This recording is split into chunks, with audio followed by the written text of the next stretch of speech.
Brush model available ఉంది, ఇంకొకటి వచ్చేసి స్ప్రే మోడల్ అవైలబుల్ ఉందండి. ఇది వచ్చేసి స్ప్రే మోడల్ మేడం, మీకు లోపల మొత్తం గ్లాస్ బాడీతో వచ్చేస్తుందండి. ఇలా కంటైనర్ లోపల మొత్తం గ్లాస్ బాడీతో వస్తుంది, పైన కోటింగ్ అని కాదండి, స్టీల్ తో వచ్చేసింది మేడం. మీకు కింద పడినా కూడా పగలకుండా స్టెయిన్లెస్ స్టీల్ తో వచ్చిందండి.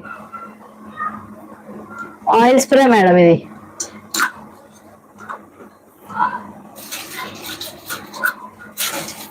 ఇలా ప్రెస్ చేసేస్తే మీకు ఆయిల్ అనేది స్ప్రే అవుతుంది మేడం. ఇలా బ్లాక్ కలర్ బటన్ ఇలా ప్రెస్ చేస్తూ ఉంటే ఆయిల్ స్ప్రే అవుతుంది. నెక్స్ట్ వచ్చేసి బ్రష్ మేడం ఇది.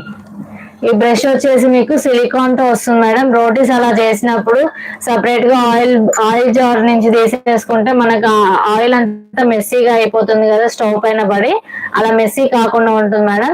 ఈజీగా ఇలా తీసేసుకొని రోటీస్ పైన రబ్ చేసుకొని మళ్ళీ ఇందులోనే పెట్టేసుకోవచ్చు.